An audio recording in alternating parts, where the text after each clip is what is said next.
Oi, gente, eu sou a Adria. Eu sou o Luiz Estamos aqui hoje para gravar um vlog documental sobre a história da loucura no Piauí. e agora a gente tá indo onde toda essa história começou. Não podemos falar da história da loucura no Piauí sem falar do Sanatório Meduna e seu legado. Legado esse que carrega uma postura higienista e de segregação.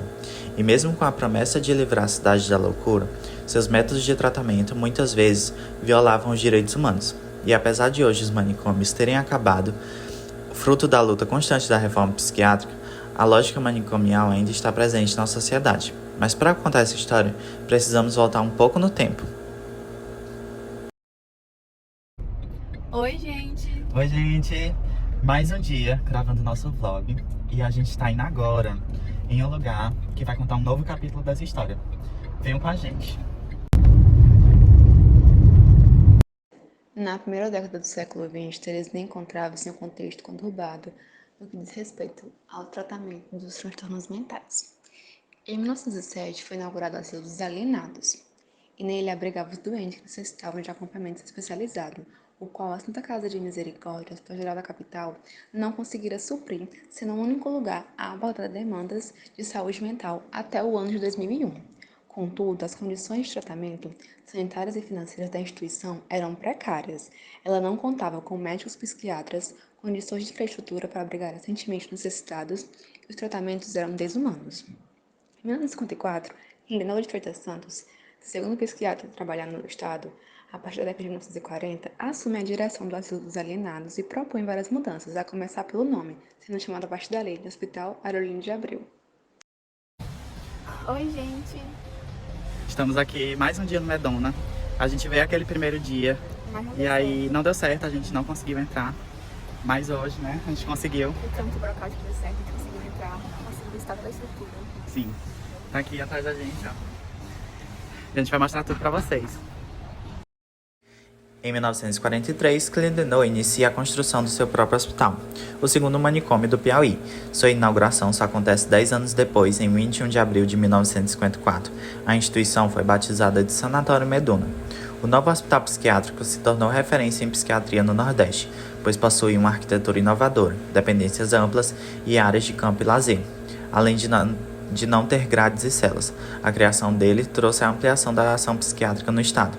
Pouco tempo depois, o Hospital Arolino de Abreu vai perdendo assistência, o que resultou na volta de práticas asilares no hospital.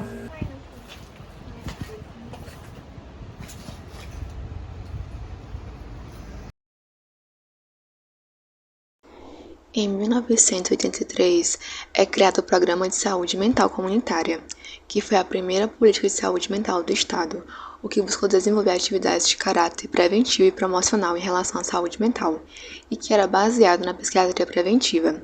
Isso resultou, em 1990, em um contexto de implementação do SUS, o aumento de serviços ambulatoriais e equipes multidisciplinares.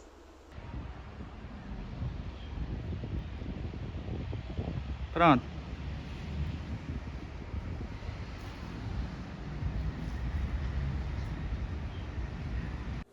Com a formação de novos programas no estado, os manicômios sofrem uma redução drástica de leitos, além de enfrentar uma crise econômica no setor. Em 2001, a reforma psiquiátrica atinge uma enorme conquista com a implementação da Lei Federal 10.216, que dispõe sobre a proteção e os direitos das pessoas portadoras de transtornos mentais e que redireciona o modelo assistencial em saúde.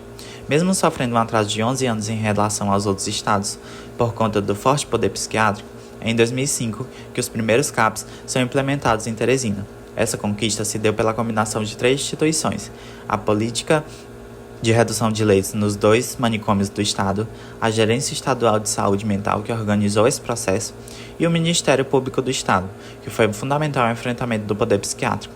Os primeiros CAPs de Teresina foram o CAPS 2 Norte e o CAPS 2 Leste.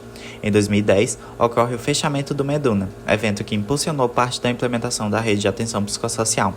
Hoje, o psicólogo na rede de atenção ganha espaço de destaque, podendo realizar diversas práticas, como, por exemplo, acolhimento, apoio matricial, clínica ampliada, projeto terapêutico singular e atividades grupais.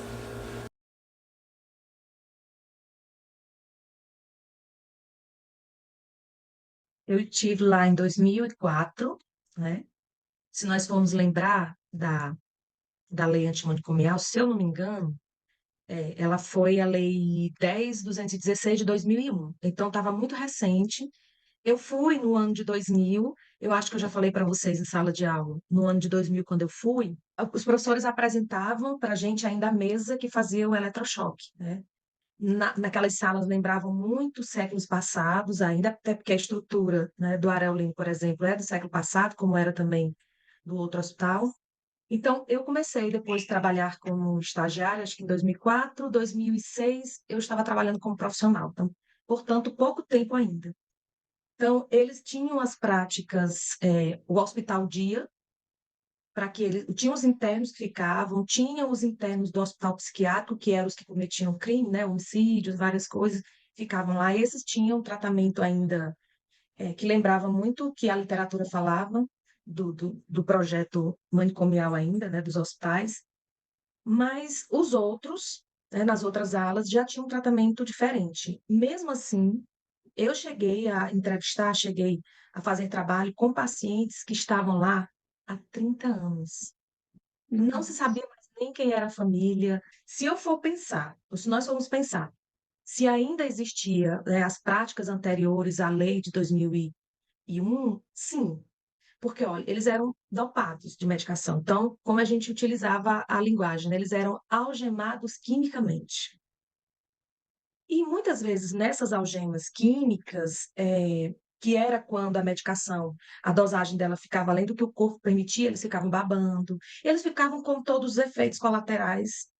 E o maior lá era medicar. Mais do que qualquer outra coisa, era medicar. E a figura do psiquiatra era muito querida, né?